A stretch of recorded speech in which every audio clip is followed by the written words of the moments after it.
നമസ്കാരം. പോലീസിനെ പോടാ പുല്ലേ പോലീസ് എന്ന് മുദ്രാവാക്യം വിളിച്ചതിനെ തുടർന്നുള്ള വിമർശനത്തിൽ വിശദീകരണവുമായി മുൻ DGPയും BJP നേതാവുമായ ആർ ശ്രീലേഖ. സോഷ്യൽ മീഡിയയിൽ ഉൾപ്പെടെ വിമർശനം കടത്തതോടെയാണ് വീണ്ടും വിശദീകരണവുമായി അവർ രംഗത്തെത്തിയത്.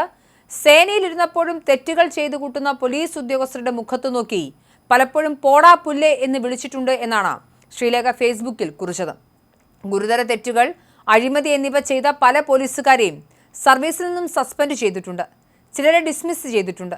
പല പോലീസുകാരും അഴിമതി കേസുകളിൽ ശിക്ഷിക്കപ്പെട്ടിട്ടുണ്ട്. അന്നൊന്നും ഒരു രാഷ്ട്രീയ പോലീസ് അസോസിയേഷൻ നേതാവും തനിക്കെതിരെ ഒന്നും പറഞ്ഞിട്ടില്ല. എന്നിട്ടാണോ ഇങ്ങനെ തെറ്റുകൾ ചെയ്തു കൂട്ടുന്ന ഒരുത്തനെ പോടാ എന്ന് വിളിച്ചതിൽ ഇവരൊക്കെ തെറ്റു കാണുന്നതെന്നാണ് ശ്രീലേഖ ചോദിക്കുന്നത്. ശ്രീലേഖ ഫേസ്ബുക്ക് പോസ്റ്റ് ആണ് ഇട്ടിരുന്നത്. അതിൻ്റെ പൂർണ്ണരൂപം ഇങ്ങനെയാണ്: ഞാൻ പോലീസ് സേനയിൽ ഇരുന്നപ്പോഴും തെറ്റുകൾ ചെയ്തു കൂട്ടുന്ന പോലീസ് ഉദ്യോഗസ്ഥരെ പോടാ പുല്ലേ എന്ന് പലപ്പോഴും മുഖത്തു നോക്കി വിളിച്ചിട്ടുണ്ട്. ഗുരുതര തെറ്റുകൾ, അഴിമതി എന്നിവ ചെയ്യുന്ന പല പോലീസുകാരെയും സർവീസിൽ നിന്ന് സസ്പെൻഡ് ചെയ്തിട്ടുണ്ട്. ചിലരെ ഡിസ്മിസ് ചെയ്തിട്ടുണ്ട്. പലർക്കുമെതിരെ കേസുകൾ എടുത്തിട്ടുണ്ട്. പല പോലീസുകാരും അഴിമതി കേസുകളിൽ ശിക്ഷിക്കപ്പെട്ടിട്ടുണ്ട്. അന്നൊന്നും ആരും, ഒരു രാഷ്ട്രീയ പോലീസ് അസോസിയേഷൻ നേതാവും എനിക്കെതിരെ ഒന്നും പറഞ്ഞിട്ടില്ല. എന്നിട്ടാണോ വിരമിച്ച ശേഷം ഇങ്ങനെ തെറ്റുകൾ ചെയ്തു കൂട്ടുന്ന ഒരുത്തനെ പോടാ എന്ന് വിളിച്ചതിൽ ഇവരൊക്കെ തെറ്റു കാണുന്നത്? എന്തായാലും ചെയ്ത അപരാധത്തിന് വട്ടിയൂർക്കാവ് CIയോട് അവധിയിൽ പ്രവേശിക്കാനെങ്കിലും നിർദ്ദേശിച്ചല്ലോ. നല്ല കാര്യം.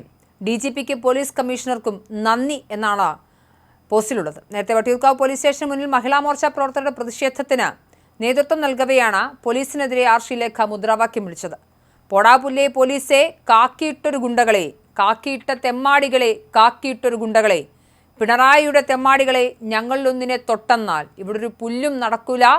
കാക്കിക്കുള്ളിൽ പോലീസെങ്കിൽ നിയമം ഞങ്ങൾ പാലിക്കും. കാക്കിക്കുള്ളിൽ CPM എങ്കിൽ പോടാ പുല്ലേ പോലീസേ, പിണറായിയുടെ പോലീസേ ഗോ ബാക്ക്.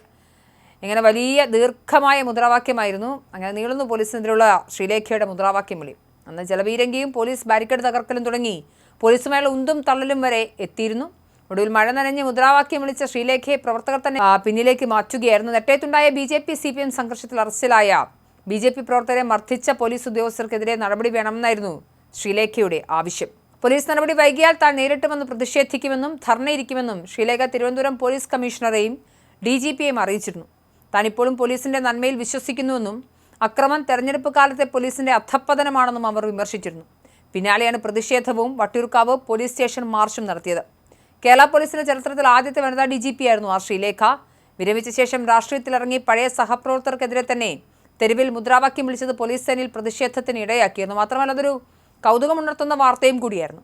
കേരളത്തിലെ പോലീസ് സേനയെ നയിച്ച ഒരു പദവിയിലിരുന്ന ഒരു വ്യക്തി തന്നെ പോലീസിനെതിരെ മുദ്രാവാക്യം വിളിക്കുക എന്ന് പറയുന്നത്, തെരുവിലിറങ്ങി പ്രതിഷേധിക്കുക എന്ന് പറയുന്നതൊക്കെ നമ്മൾ സ്ഥിരമായി കാണാത്ത പാറ്റേണിലുള്ള ഒരു സമരമാണ്. എന്തായാലും അതിൽ വിശദീകരണവുമായാണ് ആ ശ്രീലേഖ ഇപ്പോൾ രംഗത്തെത്തിയിരിക്കുന്നത്.